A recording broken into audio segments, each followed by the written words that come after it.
네, 안녕하세요. 저는 전북사회적경제연대회의 정책위원장을 맡고 있고요. 전북사회적경제연대회의라는 그런 조직은 전라북도 내의 사회적 경제와 관련된 모든 중간지원 조직, 당사자 협의체, 그리고 뭐 연구기관, 모든 기관이 다 합쳐져 있는 협의체예요. 결사체라고 보시면 되고요. 보통 이제 우리가 사회생활을 언제부터 했냐라고 이렇게 물어보면 보통 어떻게 대답하죠? 맞아요. 예. 그러니까 경제적 소득이 발생했을 때를 보통 우리가 사회생활을 했다고 하는데, 사실 우리는 태어나면서부터 가족 공동체라고 하는 그러한 소규모의 사회에서부터 우리는 사회생활을 시작을 해요. 그래서 우리가 어릴 때 소위 사회적 규범이라는 걸 갖다 우리는 다 습득을 합니다. 그러죠? 뭐 예를 들면 뭐 부모님이 어른이 먼저 숟가락을 들어야 우리가 숟가락을 들고 뭐 이런 것들 있지 않습니까? 그러니까 이건 법적으로는 전혀 문제가 되지 않는 행위지만 우리가 사회적으로 통용되는 규범들이 있단 말이에요. 그러죠? 예. 우리 아이들한테도 마찬가지인데, 야, 너의 장래 희망이 뭐야? 라고 하면 뭘 얘기해요? 직업을 얘기하고요. 직업도 보면 그 기준이 뭐예요? 시대에 따라 변하긴 하는데, 뭐 IMF 우리 구제금융 받을 때는 대부분 안정성이었어요. 그러죠? 그래서 뭐 공무원, 뭐 선생님, 뭐 이런 게 좀 있었고, 요즘은 이제 경제적인 수입을 가지고 이제 많이 판단을 하잖아요.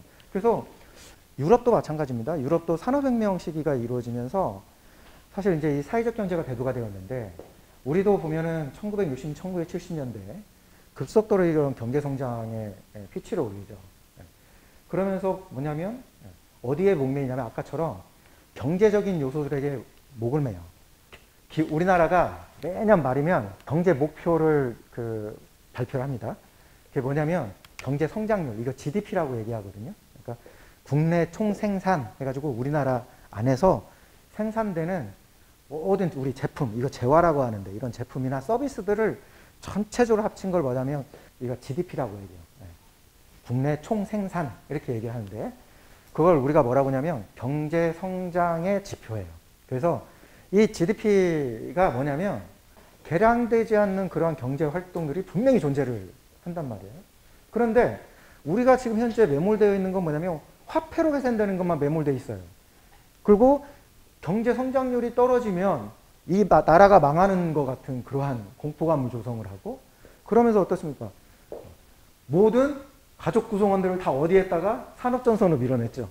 나라에서는 너 GDP 올려야 돼. 너 경제 성장률 올려야 돼. 해가지고 다 보내요. 그러다 보니까 뭐냐면 이제는 우리가 공동체에서 이루어졌던 행위들이 하나도 없어지게 되는 거예요. 다 그게 어디로 갔어요? 시장으로 다 간 거예요. 여러분들 보통 협동촌에서 보면 우리가 협동조합 운동할 때 협동촌에서는 전부 다 어떤 행위들을 해요. 그러니까 노동을 합니다. 노동을 하니까 그 노동을 하는 시간에 다른 그 커뮤니티의 서비스들을 못 해주잖아요. 지역의 서비스를. 그러다 보니까 예전에 우리가 타가소 막 이런 게 생겼었단 말이에요. 지금은 이제 그걸 갖다 전부 다 시장에다 맡겨놨잖아요. 그래서 우리가 가정에서 이루어져야 될 이 커뮤니티 케어라고 얘기하거든요. 그러니까 지역사회에 우리가 이제 어머니들 돌봄하는 것들 있잖아요. 뭐 이런 것들이 다 지역사회 서비스예요. 이런 지역사회 서비스라든가 이런 것들을 어떻게 해요? 전부 다 시장에다 놔요. 근데 그게 우리가 뭐 인건비가 좀 싸고 그럴 때는 상관이 없어요. 근데 우리나라가 소위 세계 경제로 보면은 거의 한 11위 정도 된다. 그러죠? 이제 우리는 소득 수준으로 봐도 뭐 세계적으로 보면 상당히 높았었어요. 제 실물 경제가 안 좋아서 그러지, 전체적인 어떤 소득 수준을 n분의 1로 나누면 세계 상위권이란 말이에요. 그러다 보면 사실 인건비가 많이 들어가는 서비스 사업들은 어떻게 되죠? 경쟁력을 잃는다라고 얘기하잖아요. 그러다 보니까 이제 뭐냐면 이거를 비영리 단체 이런 데다 이제 위탁을 하게 되거든요. 이제 그런 형태의 위탁이 있으면서 이제 사회적 경제라고 하는 개념들이 나와요. 그리고 그 사회적 경제라는 것들이 발전합니다. 이거는 유럽의 사회에서도 그렇고 우리나라에서도 그렇습니다. 이 시장자본주의라는 건 간단해요. 뭐냐면 개입하지 마 이거예요. 그래서 우리는 이겁니다. 우리가 이제 수요하고 공급법칙이라고 있어요. 그게 아담 스미스라고 하는 국보론을 지었던 사람이 소위 시장은 수요가 공급에 비해서 수요가 올라가면 가격이 올라가고, 그 다음에 공급에 비해 수요가 떨어지면 가격은 떨어진다. 그래서 자동적으로 이렇게 만들어진다. 그러니까 가격이 수요가 올라가서 가격이 오르면 공급이 막 늘어나겠죠. 그러면 공급이 막 늘어나면 수요, 거기에 대해서 어때요? 이 수요하고 공급 곡선은 또 이동을 해요. 그래서 가격이 떨어지는 거거든요. 그래서 균형을 맞춰간다고 얘기하는데, 역사상 그 보이지 않는 손이라고 하는 가격에 의해서 균형을 이루었던 시장은 지금까지 없습니다. 우리나라도 마찬가지예요. 우리나라도 그 뭡니까? 그 이번에 뭐 경제단체에서 했던 얘기가 건들지 마라. 왜 이렇게 규제를 하느냐 이러지만, 그래서 모든 문제는 시장 실패는 다 거기서 나온다라고 얘기하거든요. 우리가 얘기하는 양극화 이런 것들 있잖아요. 그 다음에 사회적 배제 같은 게 다 정부가 개입해서 나온다라고 얘기해요. 하지만 역사적으로 그런 적이 없어요. 우리 뭐 IMF 때도 마찬가지였죠. 우리 뭐 공적 자금 엄청나게 집어넣고요. 기업들한테. 미국도 마찬가지였죠. 그 다음에 뭐 우리 일부 산업 같은 경우는 어때요? 정부가 딱 법을 만들어가지고 보호하잖아요. 우리 통신법이나 이런 것들은 아무나 들어갈 수 없잖아요. 이미 정부는 시장 개입을 하고 있었고, 그 시장 개입에 가장 큰 혜택을 받았던 사람들이 누구냐면 우리가 민간이라고 하는 기업이에요. 기업. 그리고 이러한 기업들의 소수의 기업들에게 많은 부들이 집중되다 보니 결국은 시장 실패라고 얘기하는, 즉 양극화도 심해지고 그런 거예요. 우리가 사회적 경제 조직에서 가장 큰 기업으로 치면, 기업으로 사회적 경제 기업에서 세계적으로 가장 큰 기업이 몬드라곤이에요. 근데 이게 아주 어려웠던 그 지역에 소위 호세마리아 신부님 오셔서, 그 신부님이 그 지역에 있는 5명의 청년들을 데리고 울고라고 하는 거는 그 5명 청년들의 이름의 첫 자를 딴 거예요. 그래서 뭘 만드냐면 난로 공장을 만들어요. 난로 공장. 그러면서 시작됐던 거거든요. 제가 이제 사회적 경제라고 얘기하는 거를 단순하게 딱 정리를 해볼게요. 이 사회가, 공동체가, 지역이, 우리 장목반이 지속되기 위해서 내가 경제적으로 어떤 역할을 할 것인가를 고민하는 거예요. 만약에 이걸 고민하고 이걸 실천하고 있으면 이제 여러분들은 사회적 경제를 이미 현장에서 실천하고 계시는 거예요. 그러면 우리가 정책적으로 그러잖아요. 지역화폐. 요새 이제 기본소득 막 뭐 재난위기 소득 이런 것 때문에 지역화폐가 떴잖아요. 지역에서 막 발생하는 그런 경제적인 소득이 막 외부로 빠져나가는 거. 이거 이제 세금으로 빠져나가는 거잖아요. 이렇게. 뭐 그런 걸 좀 막고자 하는 것들. 그러면서 우리 지역에 있는 뭐 시장, 소상공인, 지역민. 그러니까 여러분들이 농사를 지면 여러분들도 마찬가지예요. 그러니까 여러분들이 농사를 지면서 이게 좀 단계가 그러니까 상업적인 역할들을 하는 데까지 가게 되면 이게 좀 어렵게 하면 플랫폼이라고 얘기하는데, 그 농사 짓는 소농들의 플랫폼을 연결시킬 수도 있어요. 지역화폐. 제가 이 로렌 서머스라고 하는데요. 오염산업이라고 하는 걸 왜 후진국으로 이게 옮겨야 되는지에 대한 그 논리를 세워요. 첫 번째 뭐냐면, 대기오염으로 어떤 사람의 건강이 손상되었을 때 발생하는 비용. 후진국은 이 GDP, GNP가 다 낮잖아요. 대기오염을 그쪽에다 옮겨가지고 거기서 사람들이 병 들어가지고 잃는 경제적 손실이 우리보다 적다라고 느껴지는 거예요. 두 번째는 뭐냐면요. 인구예요. 인구. 우리 대기오염은 우리가 보통 암이나 이런 걸 좀 많이 발생을 하잖아요. 제가 정말 비인간적이다 라고 얘기를 하지만, 이걸 세부적으로 싹 들어와서 우리 스스로의 삶을 보면 우리도 그러는 거예요. 사회적 경제란 자본보다는 사람. 그러니까 우리는 사회를 우선시하기 때문에 그렇습니다. 사회는 결국 최소의 2명 이상의 사람이 모여서 조직이나 사회를 구성을 하거든요. 그래서 이 사람을 돈보다는 사람에 우선을 두는 거예요. 조금 좀 재밌는 얘기를 하면, 이미 우리가 이제 이 소득을 보면 두 가지 소득으로 나눠요. 크게 보면 자본소득하고 노동소득인데요. 우리나라 같은 경우에 노동소득이 높을까요? 자본소득이 높을까요? 자본소득이 높아요. 돈을 버는 속도가 이미 노동을 넘어서 버렸어요. 그래서 노동 가지고 예를 들어 내가 주류로 쓰겠다, 경제적 주류로 쓰겠다라는 건 아주 어려워요. 이미 자본소득이 노동소득을 이미 넘어서 버렸어요. 사회적 가치라고 얘기하는 것이 네, 그죠? 우리가 사회적이라고 붙는다는 건 정말 큰 의미를 갖고 있어요.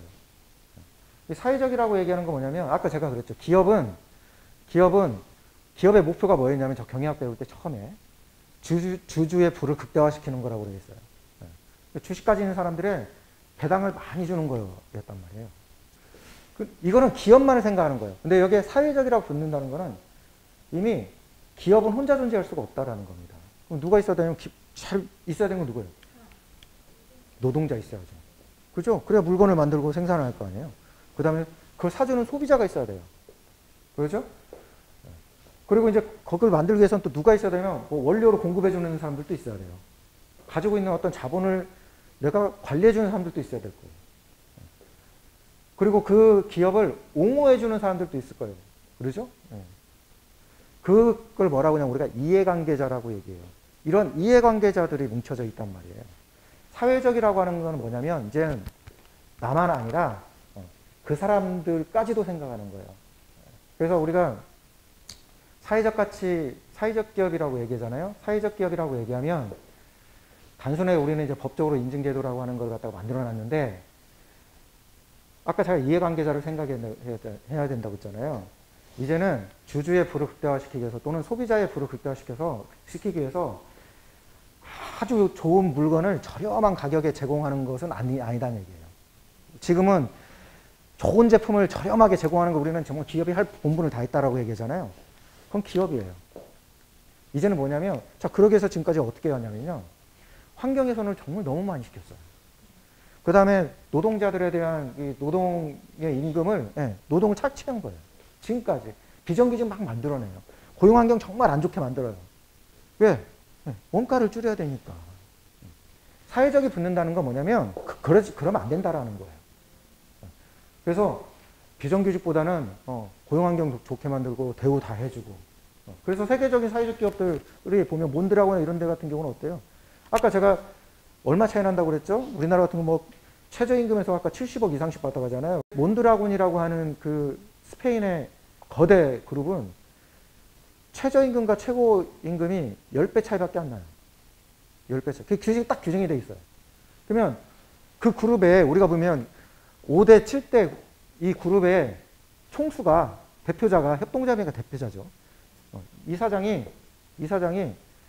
최저임금의 근로자보다 10배밖에 못 받는 거예요. 그러면 2천만 원이면 2억밖에 못 받는 거예요.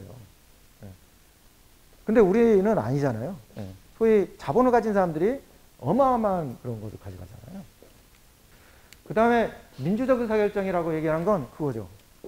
자, 아까 제가 기업에서 보면 사회적이라고 얘기하는 거는 그 안에서 아까 근로자한테 거기에 맞는 임금을 지급을 해주고 고용환경도 좋게 만들어주고 환경배출, 오염배출을 하지 않고 적법한 선에서 이거는 법 수준을 넘어서 규범성을 좀 뛰어넘어야 돼요. 합규범성인 거를. 자, 그렇게 하려면 기업이 어떻게 해야 돼요?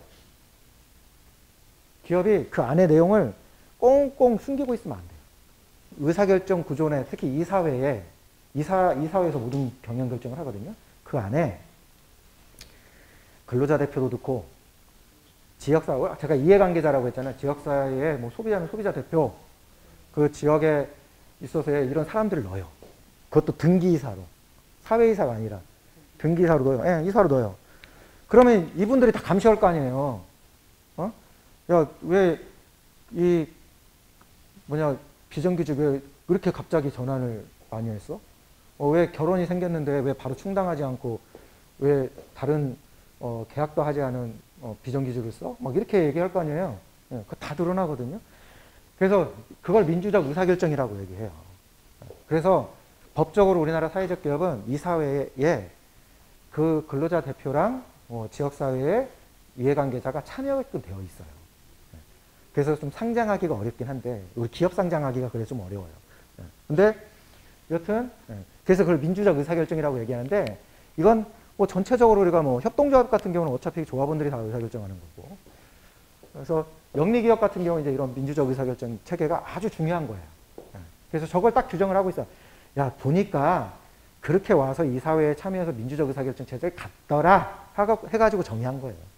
그래서 저 개념만 여러분들이 쭉 이것만 알고 있으면 돼요. 그냥 사람을 중심 두는 경제, 지속 가능성을 위한 것, 또 지속 가능한 사회를 위해서 공동체를 해서 우리가 경제적으로 어떤 역할을 할 것인가를 고민하는 것, 이렇게 하시되 거기에 왜 우리가 사람이니 사회적 가치니 민주적 의사결정이니 이 얘기를 하는 이유는 바로 그러한 이유다라고 보시면 돼요.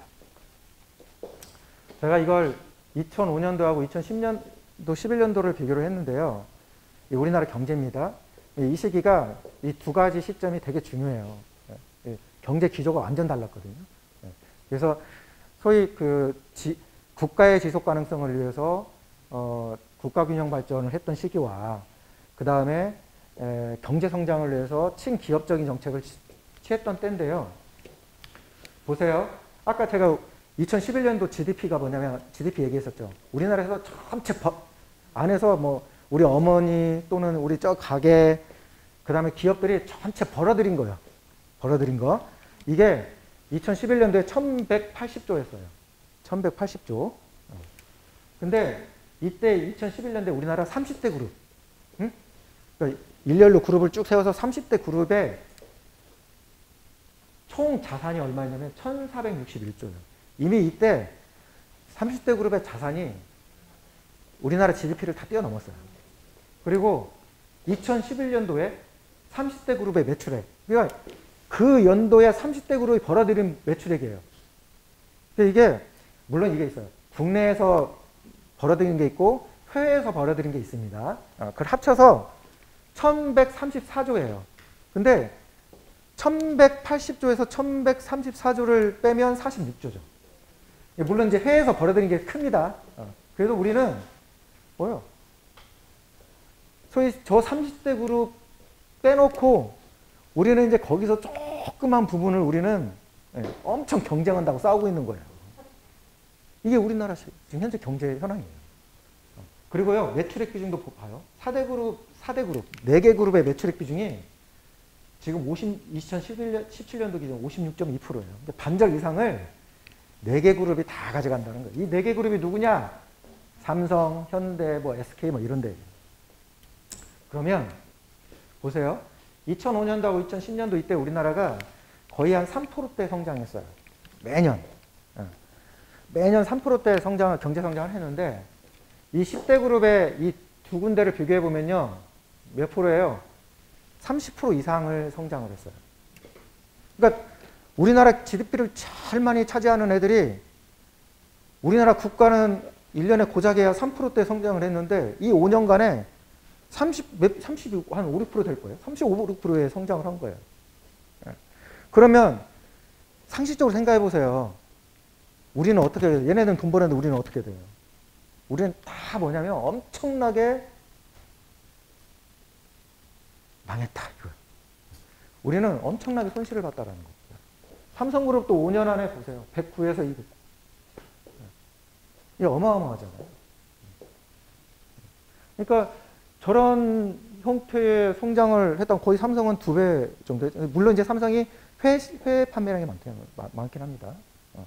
근데 여튼 우리가 상식적으로 치면 3%면 많이 해야 3, 5, 15, 5년 매년 3%였다고 보면 한 15%는 그래도 단순하게 보면 성장했어야 되는데 그 2배 이상을 한 거잖아요.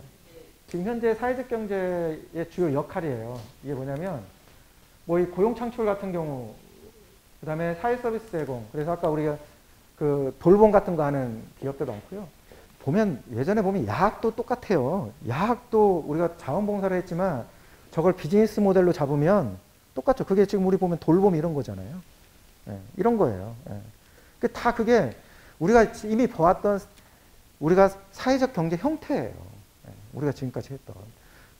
경제적 행위들 일어나잖아요. 우리가 야학하면 책값하고 적어도 거기에 대한 건물 유지비나 이런 게 뭐 이렇게 기부를 받긴 하지만 또 그 우리 학생들 우리 뭐 백학약 뭐 이런 데 같은 데는 학생들이 막 주도해서 돈이 어디 있어요. 그러면 이제 특히 이제 이렇게 노동자들 다니는 노동자들한테 얼마씩 이렇게 조금씩 이렇게 해가지고 그 야학교 운영하고 그랬잖아요. 그러니까 최소한의 운영이 가능하게끔 우리는 비즈니스 경제적 활동도 해왔단 말이에요. 경제적, 사회적 경제 조직이죠. 그 다음에 이제 지금 뭐 우리 도시재생 같은 경우도 보면은 사회적 경제 영역이라고 보긴 해요. 근데 도시재생이 그걸로 보지 않는 게 뭐냐면 아까 제가 사회적 경제는 경제적 역할을 고민하는 거였잖아요. 근데 대부분 다 포함돼요. 우리 공동체 하시잖아요. 공동체의 지속 가능성을 위해서는 그 무언가의 경제적 활동들은 필요합니다. 그렇지 않은 경우도 자원봉사 단체가 모인 데도 있어요. 공동체가 진짜로. 근데 그런데 빼놓고는 전부 다 경제적인 그 무언가의 활동들을 해야 돼요. 그래서 공동체가 공동체에서 이게 육성을 하게 되면 이게 자립이라고 저는 자립이라고 생각하지 않고요. 자립은 틀립니다. 좀 오랫동안 좀 지속되려고 하면 왜냐하면 경제적으로 자립하지 않아도 서로 신뢰가 쌓이면 계속 가요. 근데 계속 갈 수 있도록 그 무언가의 활동들, 경제적 활동들이 고민되어야 하는 단계가 분명히 필요해요. 근데 그게 없어지면, 그게 안 되면 정말 중요해요. 그래서 그게 정말 중요한데, 그래서 저는 담양이 지금 풀뿌리 공동체를 하고 있지만 사회적 경제를 접목시키는 게 정말 중요한 과제가 한 1년, 2년 내에 올 거다라고 저는 이제 보는데, 그런 부분들이 좀 고민들이 필요한 거죠. 그 다음에 이제 법적으로는 도시재생은 뭐 마을통합협동조합을 만들어서 경제활동하고 이러는데 이제 그거는 이제 우리나라 맨날 법적인 제도에서 얘기하니까 그렇고 사회적 경제라고 얘기하는 영역에서는 정말 그 주민들에 있어서의 신뢰자본을 만들어내는 게 정말 중요해요. 리빙랩도 뭐냐면 그 리빙랩을 통해서 의제를 만들어내는 우리가 스스로 우리 뭐 이런 거예요. 우리가 예를 들면 우리 앞에 소위 주차 공간이 없어요. 우리 지역에. 그러면 뭐 외부 주차장인들이 너무 많아. 그러면 이거 우리가 어떻게 좀 해결할까? 우리끼리 해서 리빙랩이라고 하는 실험실을 운영하는 거예요. 그런 거예요. 근데 그걸 통해서 거기서 끝나는 게 아니라 그걸 했으면 그걸 어떻게 해야 돼요? 이걸 갖다가 조례로 만들든지 조례를 제정해서 정책을 만들든지 또는 어떤 거는 아까 같이 비즈니스 할 수도 있는 거잖아요. 리빙랩을 통해서. 비즈니스 모델을 만들든지 이런 게 있어야 돼요. 그 단계까지 딱 가야 돼요. 그게 바로 출발이에요. 이제. 거기서부터 출발점이에요. 사실은. 지금은 막 이게 뭐예요? 예열하는 단계라고 보시면 되는 거예요. 예열하는 단계. 경제활동이라고 하는 게 우리가 일자리하고 상당히 관련이 돼 있어요. 그러니까 아까 우리가 비계량적인 경제도 자원봉사에서 아까 우리가 참여형 기본소득을 끄집어내듯이 경제적 소득을 끄집어낼 수 있는 형태로 되거든요. 근데 이 일자리에는 우리가 얘기하는 정규직, 이게 우리나라에만 좀 있는 얘기인데 양질의 일자리면 우리는 정규직 일자리를 얘기하거든요. 근데 유럽의 복지국가들 보면 정규직 일자리에 얽매이지 않아요. 그건 이제 물론 이제 복지 수준이 워낙 잘 돼 있으니까 그렇습니다. 뭐 의료비 다 해주고 사교육 없고 그걸 학교에서 다 해준다고 하면 그렇죠. 우리 뭐 애들한테 들어가는 돈이 벌써 얼마입니까? 그러죠? 그러면 세금 내죠. 뭐 50%, 60%? 저도 낼 것 같아요. 제가 뉴질랜드에 조금 오래 있었는데 그 뉴질랜드에는 제가 어디 아프면 의료비는 다 공짜예요. 그리고 사교육이 없습니다.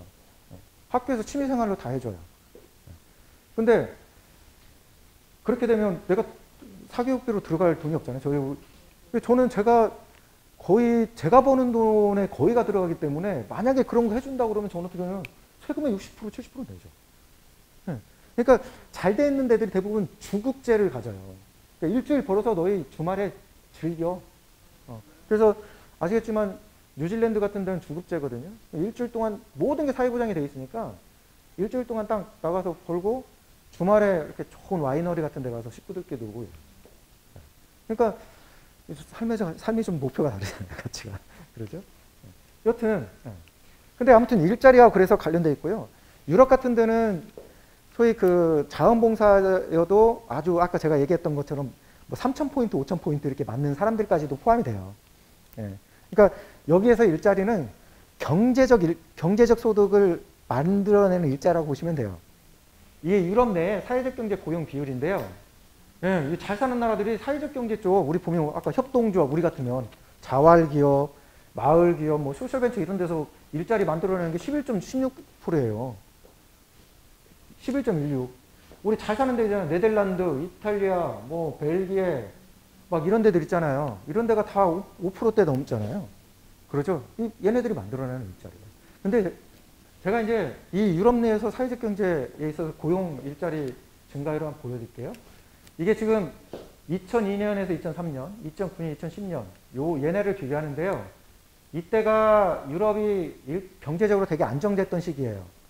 또 이때가 뭐냐면 2008년도에 미국발 세계경제위기가 유럽을 치면서 유럽이 경제적으로 아주 어려웠던 때입니다. 이때 보면 자 우리나라 같으면 어떨까요? 우리는 구조조정이라고 얘기하는데 원래 구조조정은 경영학적 용어로 얘기하면 자원을 효율적으로 재배치하는 거 우리는 구조조정 이렇게 하는데 근데 우리는 구조조정을 고용조정하고 똑같이 얘기하죠. 왜냐하면 우리나라의 대부분의 산업의 경쟁력이 이 가격 경쟁력을 갖기 때문에 그래요. 그러면 원가에서 가장 많이 차지하는 게 사람이잖아요. 근데 우리나라뿐만 다른 데도 마찬가지로 그렇게 치면. 근데 우리나라가 지금 현재 거의 천민자본주의 형태를 갖고 있기 때문에 그런 거예요. 그러니까 고용자들은 줄여서라도 소위 주주의 소득 이익은 보전하는 거예요. 얼마나 이게 소위 노동이라고 하는 거를 갖다가 예를 들면 희생을 시키면서 자본소득을 얻고자 하는 것들이거든요. 근데 보세요. 제일 어려웠던 시기에 사회적 경제 고용률은 더 증가했죠. 2017년도에 EU에서 나왔던 자료를 전화를 제가 분석을 한 거예요. 근데 이게 뭐냐면 아까 사회적 경제 역할에서 보면 우리가 일자리 참 만들어내고 뭐 커뮤니티 했잖아요. 제일 중요한 건 뭔지 아세요? 사회를 지속시키는 거잖아요. 근데 그냥 평상시에 지속시키면 괜찮아요. 근데 뭐냐면 우리나라처럼 IMF 오고 이게 지금 경제적 위기잖아요. 이 경제적 위기가 왔을 때 얼마만큼 빠르게 회복하느냐예요. 이걸 균형 회복력 이렇게 얘기하고요. 요게 되게 그 중요한 연구 과제예요. 지금 현재 사회적 경제에서. 유럽에서는 그걸 지금 그 10여 년 넘게 그 자료들을 축적을 해가지고 지금 증빙을 하고 있는 상황인데 목표는 그거예요. 그러니까 사회적 경제가 가장 최종의 역할은 뭐냐면 균형 회복력이에요.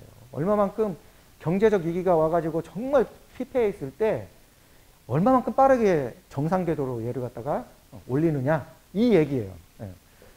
그러니까 우리 같으면 벌써 사람을 잘랐는데 고용 폐지를 했는데 사람을 더 늘렸어요. 몬드라곤에 아까 제가 그 처음 만들었던 기업이 울고라고 했죠. 그 난로 만드는데 그게 어떻게 발전이 되냐면 나중에 파고르라고 해가지고 삼성전자처럼 가전제품 만드는 대로 발전하겠죠. 이게 처음에 난로에서 옛날에 난로에서 만들다가 이제 그래서 우리 삼성만큼의 파고르라고 하는 회사를 만드는데 이 파고르가 뭐 기술이나 여러 가지 경쟁이 떨어져가지고 부도가 나요. 몇 년 전에. 그러면 그 파고르라고 하는 전자가전업체의 노동자들 우리는 어떻게 막 몬드라곤에서는요 그 한 명도 해지하지 않았어요.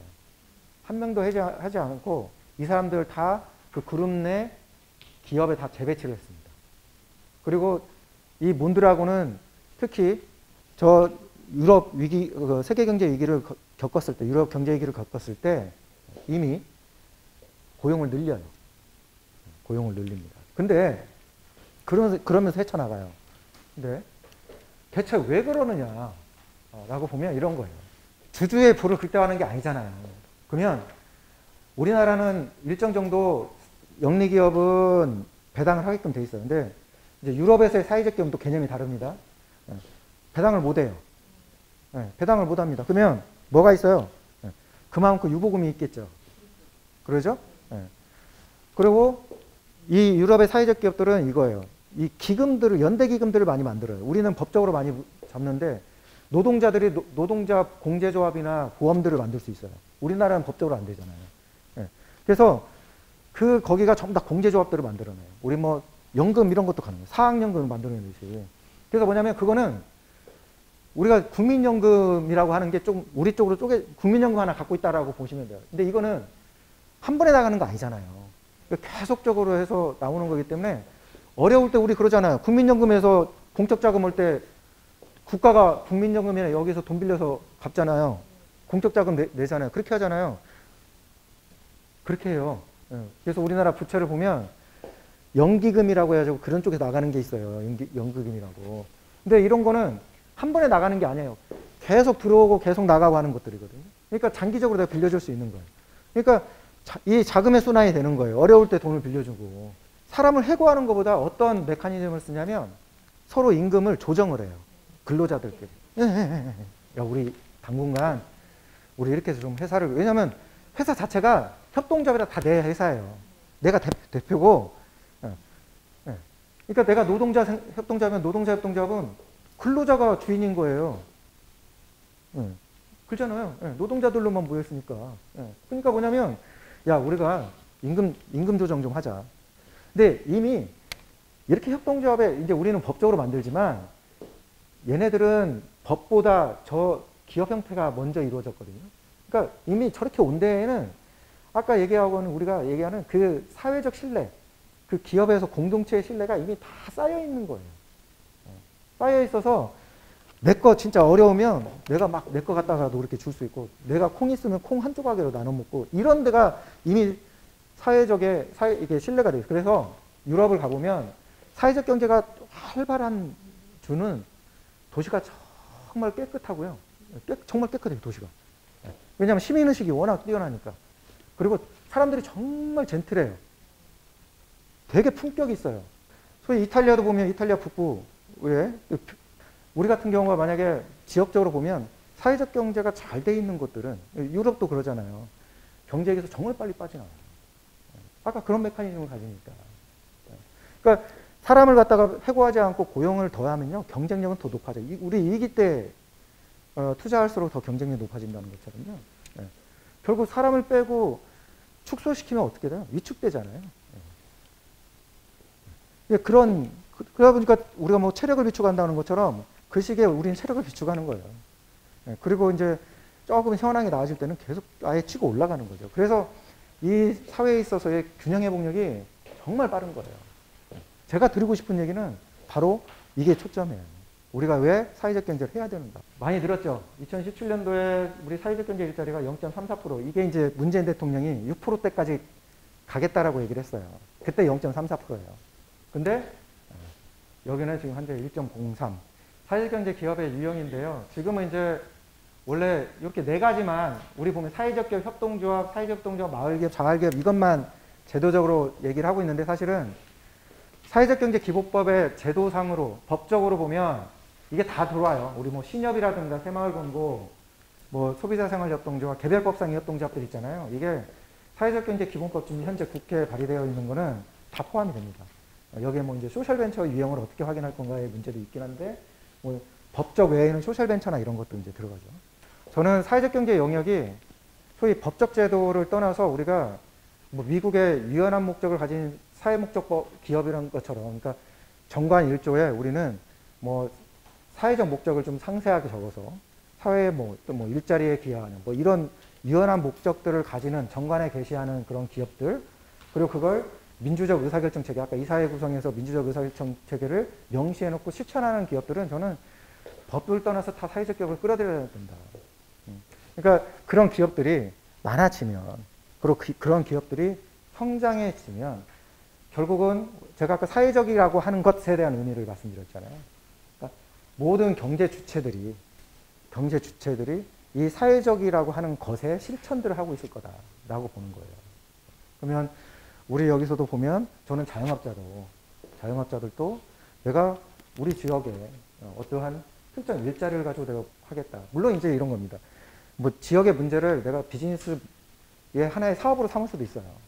하지만 내가 지역을 위해서 내가 경제적으로 이런 고민을 하면서 내가 이 자영업을 하고 있는 것, 저는 이것도 우리가 보면 자영업을 뭐 기업이라고 볼 수는 없지만 사회적 경제 영역으로 끌어들일 필요가 있다라고 봐요. 그래서 저는 우리가 좀 특정 이익 집단, 그러니까 이익 집단이라보다는 사회적 경제 조직을 규정을 해가지고 테두리를 쳐놓는 것보다 아예 내리고 우리 사회적 경제 기업들이 추구하는 이념들을 다른 여타 기업들이 같이 포용하고 실천할 수 있도록 좀 넓혀가면 우리가 얘기하는 사회적 경제가 쭉 이렇게 펼쳐져 있는 그런 사회들을 좀 만들지 않겠는가라는 그런 생각을 합니다.